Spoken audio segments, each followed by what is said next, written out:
el tema de los abusos sexuales muchas veces provienen del ámbito del hogar. Yo he tenido la triste experiencia de tener que recibir en la maternidad partos de chicas que tenían hijas de los padres, el mismo padre que le había dado la vida, en cierta manera se la quitaba, porque esas personas después tienen muchísimas dificultades para relacionarse con el placer cuando hay una decisión propia de ahora yo quiero, les cuesta. O sea, uno de los principales motivos de consulta es no disfruto, no sé, me cuesta, no puedo, me duele, pero ¿por qué? Porque hay todo como un freno de ese trauma no resuelto, que por eso los padres tienen que estar atentos a acompañar. Y hacer educación sexual no es solamente hablar de esto, sino también a través de la vida cotidiana. Un padre y una madre, o dos papás, o dos mamás, porque también hablemos para la diversidad, que expresan la afectividad, que se dan un beso y un abrazo delante de los hijos, están haciendo educación sexual, porque el chico incorpora eso como parte de la vida y es un chico que va a saber el día de mañana abrazar, cuidar, respetar. También lamentablemente educa un grito, un chirlo, un golpe, y los chicos también eso lo viven. Entonces, ser padres, ser madres es una gran responsabilidad. Siempre he trabajado en el tema planificación familiar, porque ya hasta la evidencia científica ha demostrado que un niño deseado es un niño que tiene muchas más posibilidades de ser feliz y completar proyectos en la vida. Ya desde el momento que se produce la gestación, en el ambiente de los genes, que es lo que se dice el epigenoma, en el ambiente de los genes queda impreso el amor o el desamor. Entonces, qué importante que es para ese chico que eso va a redundar después en que tenga un montón de beneficios en cuanto a su comportamiento, a ser un chico más sano. Por supuesto que hay otras razones, ¿no? Pero qué importante que es el tema de la afectividad y el deseo de ser padres para que ese chico tenga el cariño desde la panza. Un hijo deseado, no sé qué opinan, o sea, yo no lo me encantaría poder escucharlo, ¿no? Que me digan, porque por ahí, bueno, me quedé embarazada, no lo tenía planeado, capaz que no estaba planeado, pero lo quiero. Y bueno, eso es algo que es como para reflexionar, ¿no? Cuidarnos para tener unos hijos que podamos querer, criar, cuidar.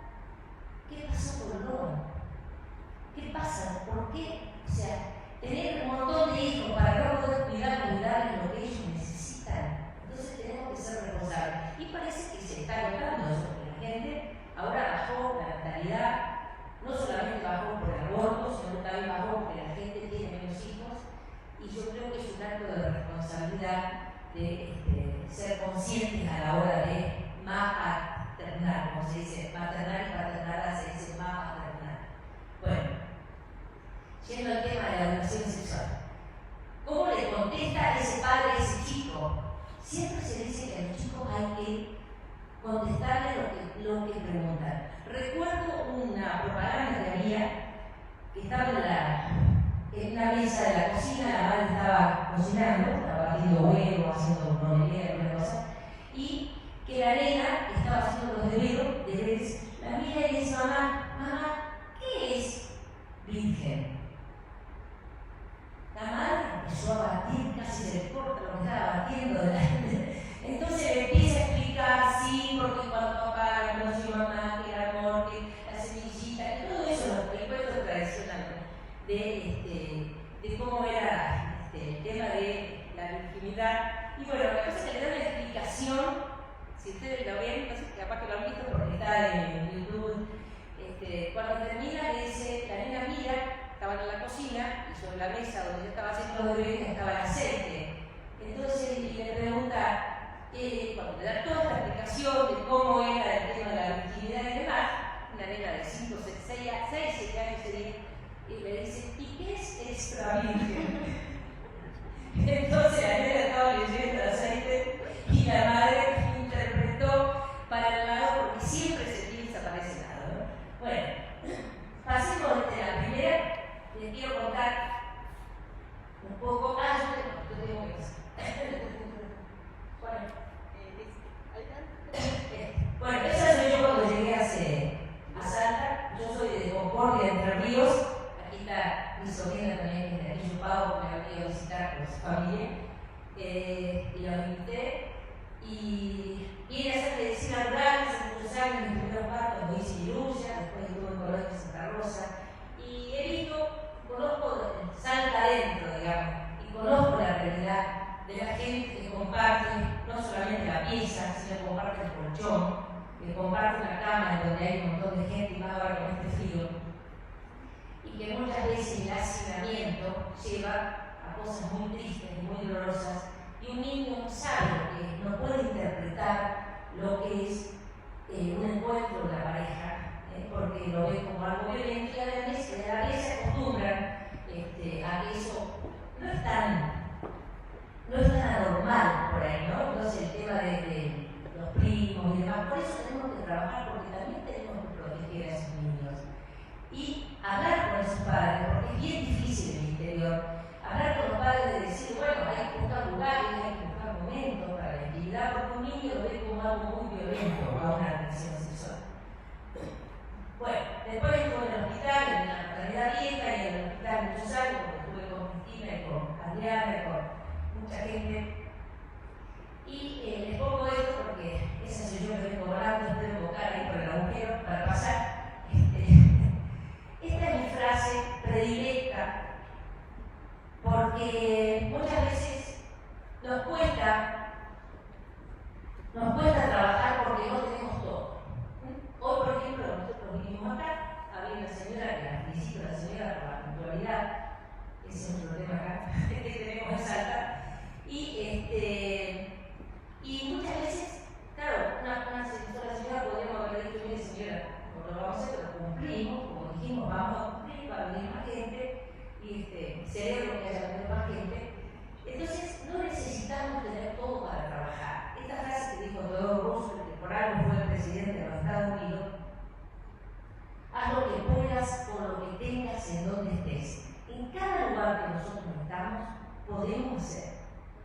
No solamente educación sexual, también podemos hacer un montón de cosas, dedicar, por ejemplo, con el ejemplo, hay un lenguaje que uno da a través de las acciones, ¿no? Yo siempre como ginecóloga insistí que la mujer para ser más sana tiene que usar menos pantalón y más pollera. Y ahí, acá me ven el tiro porque intento ser coherente. Los adultos muchas veces dicen una cosa y hacen otra. Entonces, tenemos que demostrar que somos coherentes y que hacemos lo que decimos. Lo mismo pasa con el tema de la educación sexual, el hablar. Por ahí nos alteramos. Se va a hablar en la escuela de educación sexual y recién ahí se empieza a ver en la casa.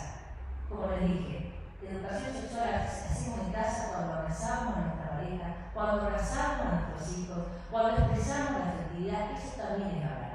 Hablar de educación sexual también es hablar del tema de los límites. ¿Cómo cuesta el tema de los límites? Más en esta época, que bueno, ahora vamos a hablar de eso también, el tema de las obligaciones y los derechos. Pero esta frase me pareció muy linda porque yo siempre en los lugares que estuve intenté hacer, por más que si no tenía micrófono hablaba más fuerte, si no tenía para proyectar, igualmente uno a través de las herramientas que uno siempre lleva puede hablar del tema. Bueno, y esto para los chicos, cuanto más sepan mejor, pero ¿hasta dónde le contestamos? El chico pregunta y se le contesta hasta ahí. O no es que hay que dar una clase, una exposición. Y es importante hablar de las cosas por su nombre. Todavía escucho los múltiples nombres que tienen los genitales. El pene, si nos ponemos, yo le pregunto a ustedes cómo le dicen al pene, bueno, van a decir un montón. Sería bárbaro que todos dijéramos pene. Sí, bueno, la mayoría dice pito, bueno, pero pene es el nombre científico y los chicos se acostumbran a hablar de pene y testículos. Y cuando hablamos de de la mujer, hablar de los genitales, o sea, porque los niños, ellos no tienen, cuando son chiquititos, se tocan, se exploran, eso es totalmente natural, porque ellos están descubriéndose, explorándose. Entonces, si ustedes ven un chiquito de 3 o 4 años que se está tocando, no tienen que ir a pegarle, decirle, dejar de tocar el cochino, porque está haciendo algo normal, porque así como se toca la cara, también se tocan genitales, y eso es algo natural. El tema es cuando hay un chico de 12 con una criatura de 4. Están en distintas etapas del desarrollo psicosexual, y sí que puede ser algo peligroso. Porque un chico de 12 ya va a tener sus elecciones y ya va a tener un poco más de control que un chico más chico. Entonces, no tenemos que hacerle ver al chico como que es algo malo, no le toquemos la. Sobre todo, yo trabajo mucho en el tema sexualidad y discapacidad. Y los chicos con alguna discapacidad, no solamente el autismo, sino otras discapacidades, los chicos por ahí se tocan. Lo que hay que hacer es hacerle entender que esos son momentos privados. Entonces, uno tiene que acompañar, o vamos hasta el baño, o ese tipo de conducta hay que tener. No retarlo, porque el chico dice, ¿por qué me retan si no estoy diciendo nada malo? Y sí, los niños que no tienen ningún problema de su maduración, sí decirle, esto, bueno, si querés hacerlo, así, pero no delante de la gente, eso es algo privado. A los 4 o 5 años los chicos ya empiezan con el pudor. Ya no quieren que le limpie la cola, no quieren, se quieren limpiar solos, quieren bañar solos, hay que dejarlos. Y siempre, antes de entrar en la habitación de un adolescente, golpear la puerta. Si se demoran en el baño, ya podemos empezar a hablar del preservativo. Lamentablemente se están saltando etapas. Hay tanta estimulación a través de las redes, a través de los medios, que los chicos muchas veces hacen cosas porque todo el mundo las hace, la presión de los padres, y además por ahí no tienen muchas ganas, pero bueno, lo hace, lo hago. Entonces es importante hablar del tema de los cuidados. ¿Cuándo empezar a hablar? El hecho de hablar de educación sexual no significa que uno va a ser promotor del sexo, no, uno es promotor de la salud. Y los chicos consumen, como los chicos, como los grandes, muchísima pornografía. Y la pornografía es lo peor para la educación sexual. Porque hay modelos en la pornografía que son casi imposibles, ¿no? Y hay muchos problemas con el tema del tamaño, de la imagen, bueno, todo eso vamos a ir hablando. Volviendo al tema de los genitales femeninos, cuando se dice los nenes tienen pene, las nenes tienen vagina, sí, las mujeres tenemos vagina, pero la vagina está dentro y la vagina no se nos ve. Si a nosotras se nos ve la vagina, tenemos un grave brazo. Entonces, hay que decir, los nenes tienen pene, las nenas tienen vulva. Lo que se nos ve es la vulva. Y dentro de la vulva, cuando hablaba con un chico, yo le explicaba el otro día a mi nieto, que me decía, ¿por dónde va a salir el bebé de la tía? Entonces le digo, bueno, un chico de 5 años puede entender perfectamente cómo sale. Después el problema es enseñarle cómo entra, pero bueno, primero, cómo sale. Entonces le digo, la mujer, le digo, vos tenés 2 agujeritos. Tenés un agujerito por donde se la pis y otro agujerito por donde se caga. Entonces, vos tenés 2 agujeritos. Las mujeres tenemos 3 agujeritos. Tenemos el agujerito de adelante por donde hacemos pis, la uretra, el agujerito de atrás por donde hacemos caca y un agujerito del medio que es por donde sale el bebé. Y si no puede salir por ahí, muchas veces se hace un corte en la panza y se llama cesárea y se lo saca por ahí. Entonces, pero con naturalidad. Y hablar de vulva, y hablar de pene, y hablar de vagina. ¿Por qué? No son malas palabras. La pochola, no sé, la cachucha, no sé tantas cosas. ¿Cuántos nombres tienen? Si yo le pregunto a todos ustedes, seguro que todos tienen un nombre diferente. La palomita, ya la veo volando. No sé, realmente. Todo esto genera muchas veces incomodidad porque justamente no hemos tenido la posibilidad de diálogo en casa, ¿no? Y además porque nuestros padres no recibieron la educación sexual. Ha sido mi generación, bueno, yo porque siempre fui bastante de avanzada en esto, justamente viendo la problemática de no hablar. El no hablar es el problema. Cuando uno habla, uno entrega herramientas para que cada persona pueda construir la sexualidad que quieran, con información. La información la damos nosotros, pero la formación viene de casa. La formación en valores, la formación en cuanto a todos estos valores que cada vez se están perdiendo más, lamentablemente. Bueno, les quería contar que leyes, tenemos muchísimas leyes. Acá hay múltiples, bueno, el tema de la salud reproductiva, la educación sexual, hay un montón de leyes que están dentro de los derechos humanos y dentro de los derechos sexuales y reproductivos que son parte de los derechos humanos. Las leyes se hicieron para cumplirse. Lamentablemente muchas veces no se logran cumplir, pero sí es bueno hablar de las leyes para que se conozcan y tratar de que se cumplan en la casa, en la comunidad, en la escuela, en todos lados. Los niños tienen múltiples derechos. Esto es la Convención Internacional de los Derechos del Niño. Bueno, ¿cuál es el primer derecho? ¿Ustedes saben cuál es el primer derecho que tiene el ser humano? Sí, a tener un nombre y una nacionalidad. Ese es el derecho número uno, digamos. Yo acá lo puse porque, bueno, ese es el derecho que tiene todo ser humano, a tener un nombre y una nacionalidad. Bueno, a recibir un buen nivel de educación, a pedir y recibir información con libertad, a recibir adecuada atención médica, acá estamos nosotros, a opinar y ser escuchados, a organizarse y participar en su comunidad, a no sufrir ningún tipo de discriminación, a que nadie haga con sus cuerpos lo que ellos no quieran.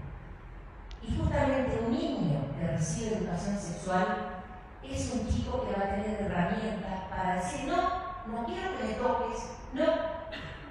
Pero para eso tenemos que hablarlo, para darle justamente esas herramientas para que se puedan defender.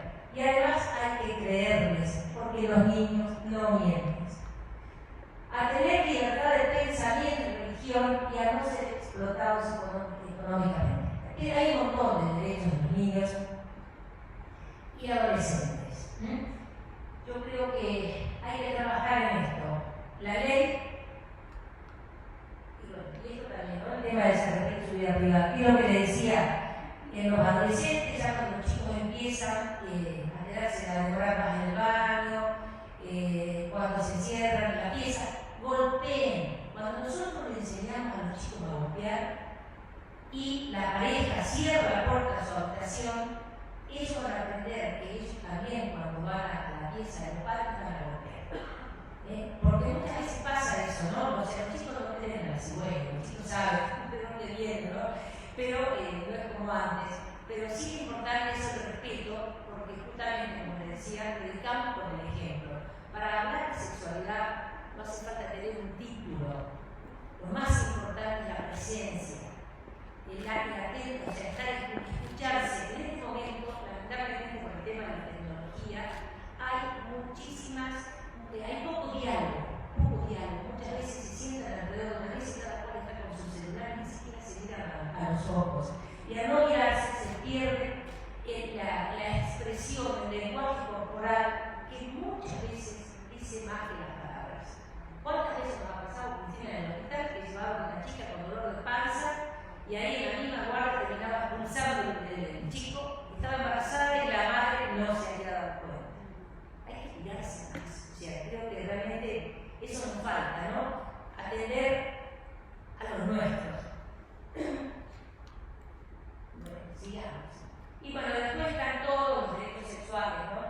Esto cuesta hablar, pero bueno, ejercer la sexualidad libremente, sin violencia ni discriminación, a decidir si tener o no relaciones sexuales. Porque, ¿qué pasa? Yo tengo por ahí pacientes chicas de 20 y pico de años, yo todavía no tuve relación doctora, pero quiero tener, porque todo el mundo dice, eso es algo tan personal. No hay obligación de tener relaciones sexuales si uno todavía no encontró el momento o no encontró el afecto, porque la mayoría de las personas intenta hacer el amor. Que hay, yo siempre marco la diferencia entre lo que es hacer el amor y tener sexo. Uno puede tener sexo, relaciones sexuales, coitales y pasarlo bien, pero es mucho más lindo cuando uno hace el amor, porque es como un combo, en donde no solamente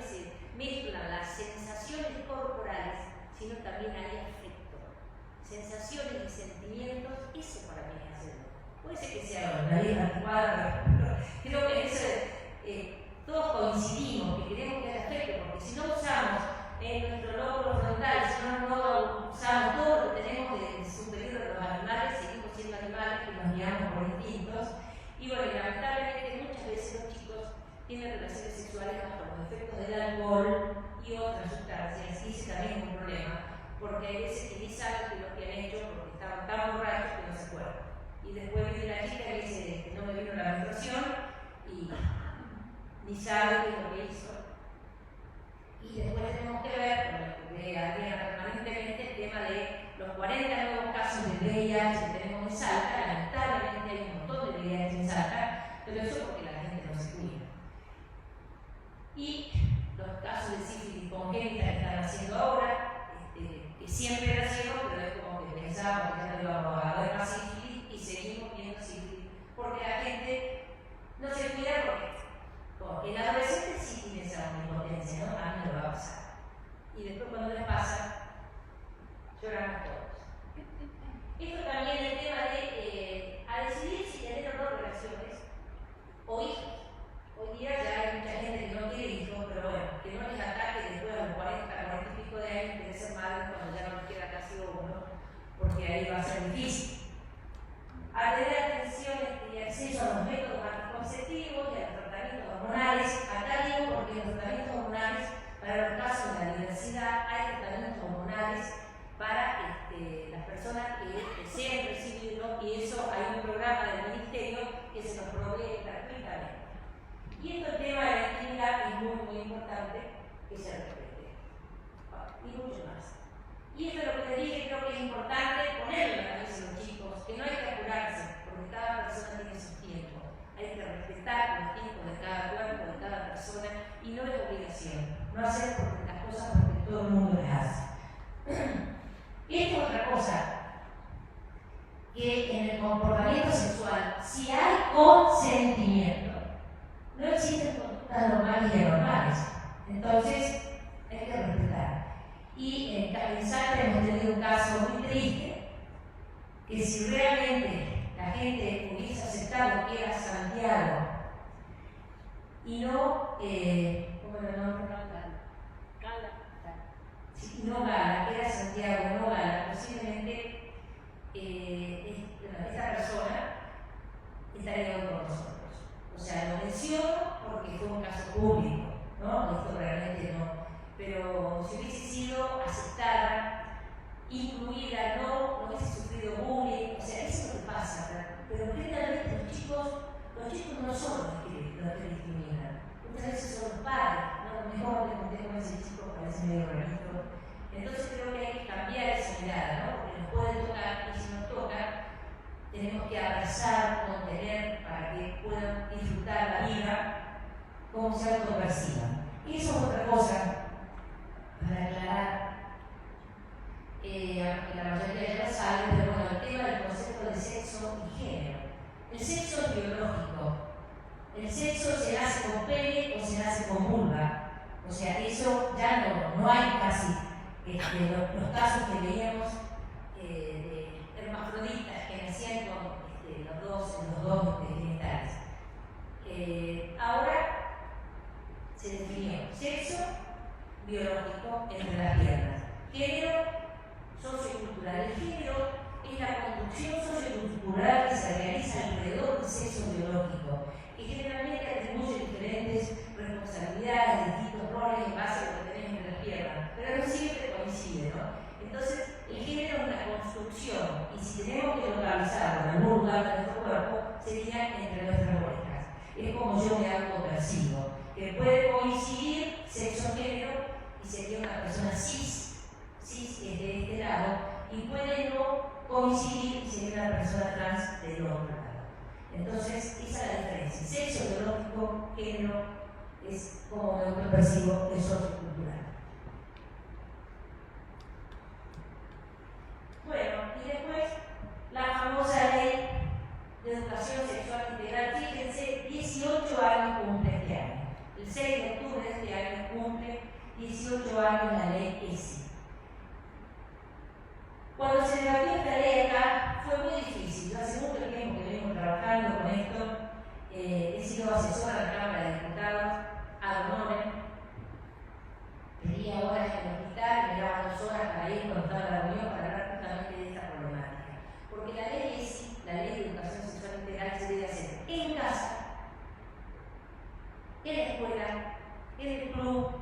y en todos lados. Hablar de educación sexual integral habla de la afectividad, de los derechos, del respeto, de la diversidad. Tiene cinco pautas curriculares y de esa manera hablamos de todos estos temas. Y sobre todo se habla del cuidado del cuerpo y de la salud. Y de este tema hay que hablar. Pero no hay que ponerle la impronta personal. Porque yo no vine aquí a decirles, hola, yo soy Mónica, yo soy heterosexual, ¿qué importa eso? ¿Qué pañuelo soy? Yo vengo acá y les transfiero lo que sé de la ley. Después cada uno construirá como se autoperciba, cada uno construirá su sexualidad, pero no tiene nada que ver con lo que yo opine. Yo no puedo decir, yo soy pañuelo celeste. No responde cuando uno está educado. Uno informa. De esa manera involucrarse, porque eso es lo que se llama la sexosofía. La sexosofía es lo que yo pienso siendo la sexualidad. Entonces, la gente que hace eso hace sexosofía tratando de inculcar. Yo no adoctrino. Yo no vengo a decirle esto así, esto. O sea, no se adoctrina, uno informa. Eso, los verdaderos educadores, estoy formada como educadora de sexualidad, además de sexóloga, y tenemos que ser respetuosos. Y acá uno no impone nada, uno informa. Y bueno, la ley todavía no hemos logrado. Estuve en la Cámara de Diputados en aquel momento y todos decían no al aborto. Bueno, esta era una ley para no al aborto, porque era una ley de defensa de la vida. Pero ¿cómo costó y cómo cuesta? Porque hasta el día de hoy sigue costando poder implementarla. Y tiene 18 años. Pero bueno, hablamos de derechos humanos, hablamos de derechos sexuales, pero tenemos que hablar en casa de las obligaciones. Porque detrás de cada derecho hay una obligación. ¿Cuál es? A mí me pasa eso en la consulta cuando viene la mamá o la chica, que muchas veces no quieren ir, la llevan con empujones, ¿cómo andas en la escuela? Mi mamá. La única obligación que tiene un chico es estudiar. Entonces, yo la miro a la madre y le digo, sí, yo veo que ha sido todo. Bueno, le digo, pero los límites se ponen en casa. Hay que aprender a poner límites. Ponemos el límite y damos un abrazo, que haga la pataleta que haga, pero si no ponemos límites nosotros, no podemos pretender que los límites lo ponga la sociedad.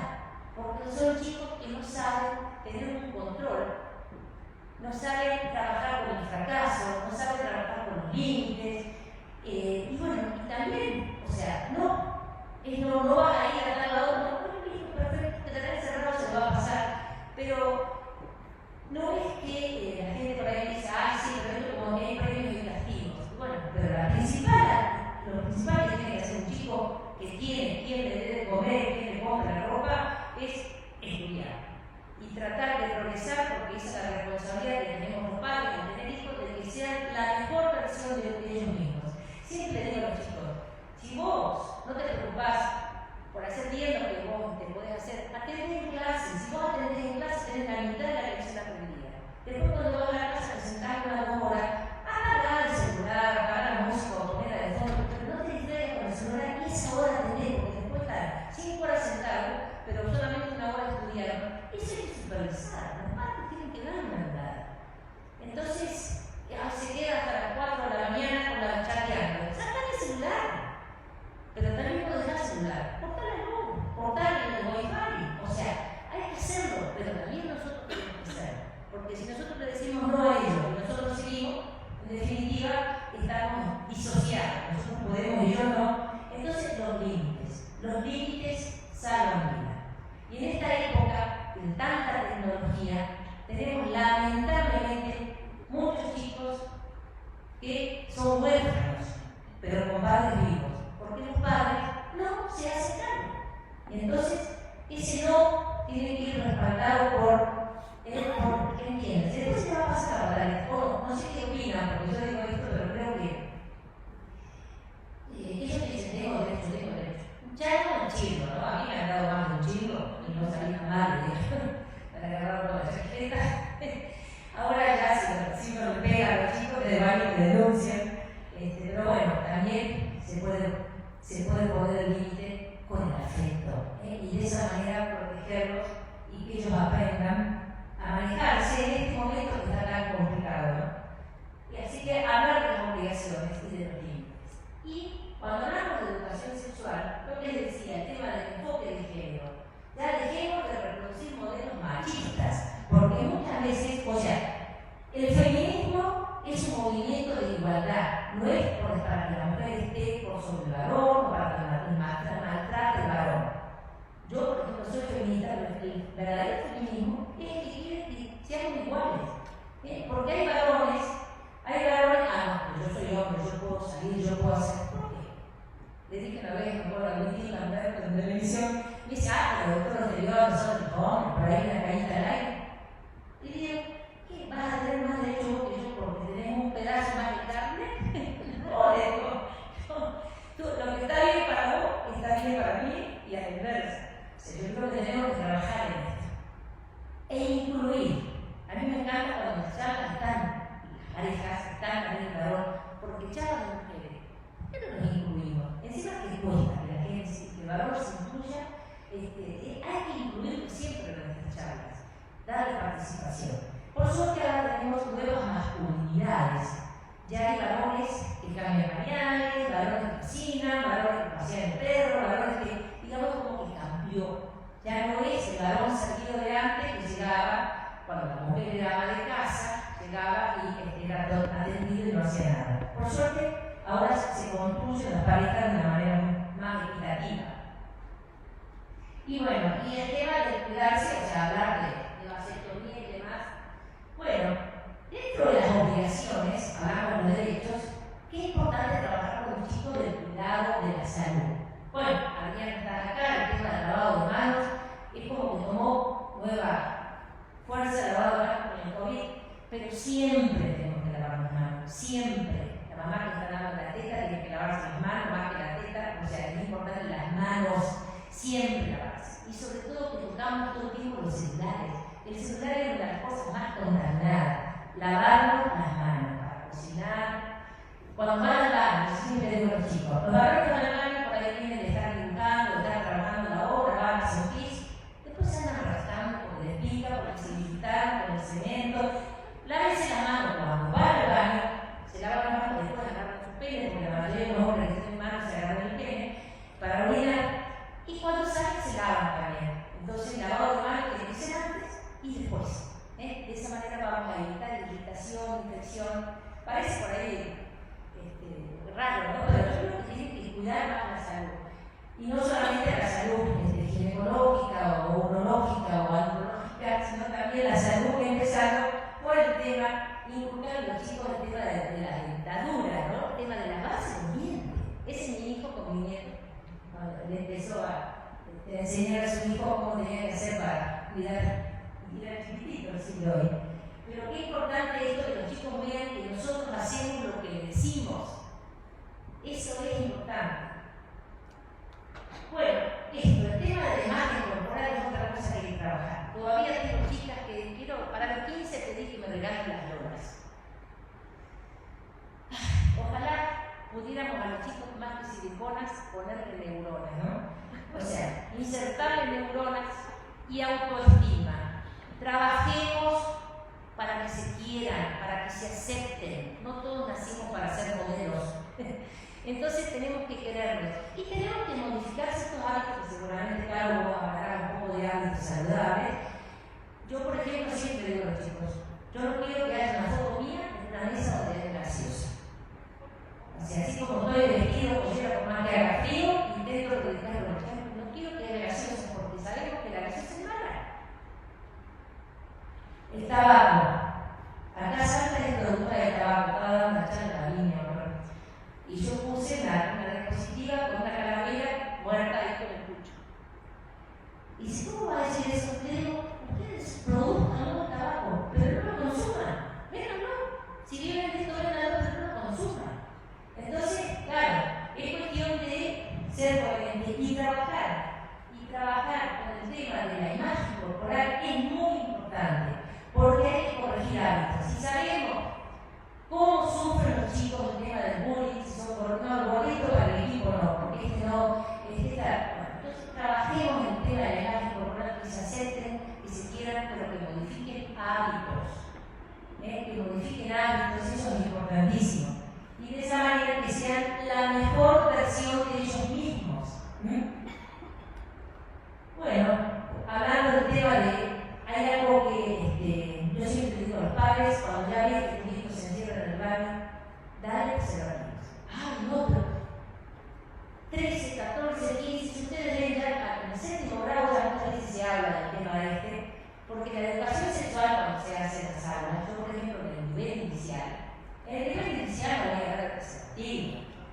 Cuando hacemos una charla de nivel inicial, yo me instalo con la señorita, le piso ahí con el mate y le digo, vamos a hablar con la cabeza. Entonces, ella recorta todas las partes del cuerpo. Entonces está la oreja, ponemos 2 siluetas en el pizarrón, 2 siluetas, y le vamos poniendo la oreja, la boca, la nariz, vamos armando el cuerpo.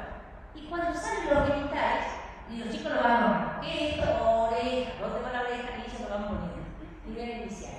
Cuando sale la vulva, ¿qué es esto? Y ahí aparece el pudor, la risa, porque todo lo relacionado con la sexualidad nos da como risa, pudor.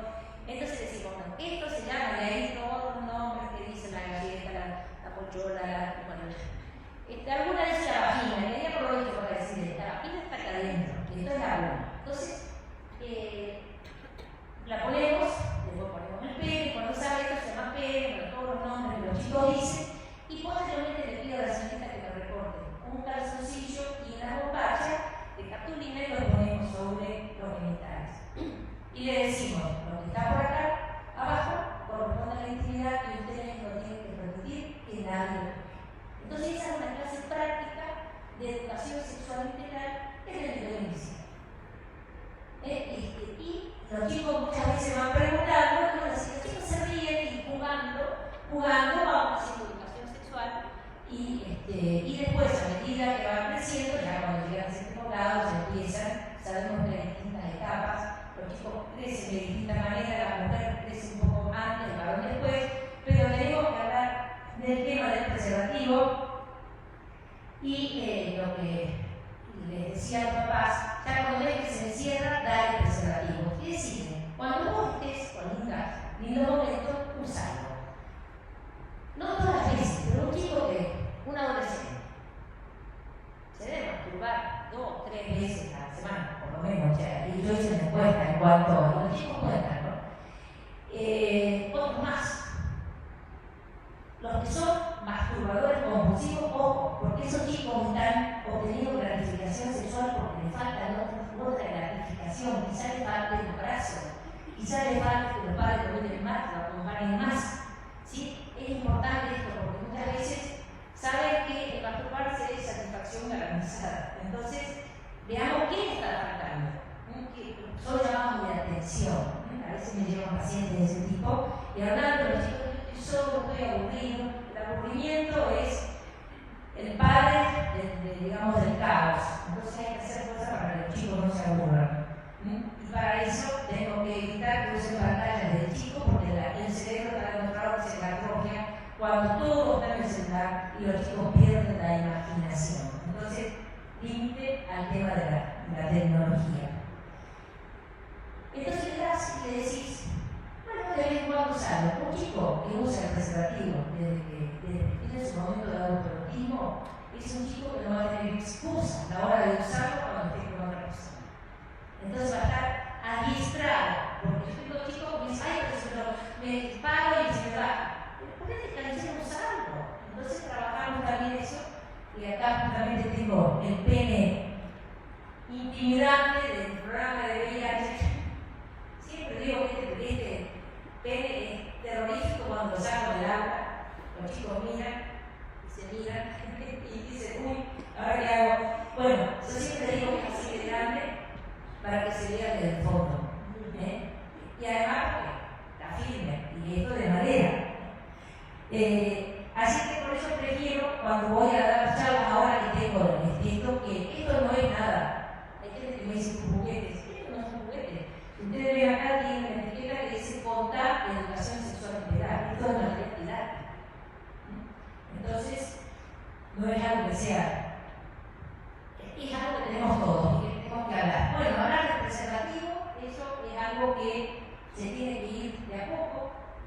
Puede hablar la mamá, puede hablar el papá. Muchas veces la mamá le habla al varón, el papá le habla al varón, la mamá le habla a la mujer, pero esto puede ser que hay muchas mujeres solas, hay muchos papás solos, y cualquiera de ellos puede hablar. Y llegamos aquí.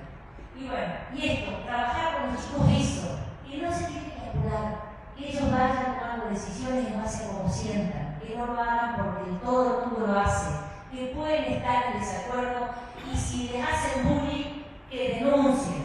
Los docentes se tienen que comprometer, los padres también. El tema del bullying es devastador para los chicos. Hemos tenido casos de suicidio porque no han tenido la contención y el acompañamiento de la gente que los rodea.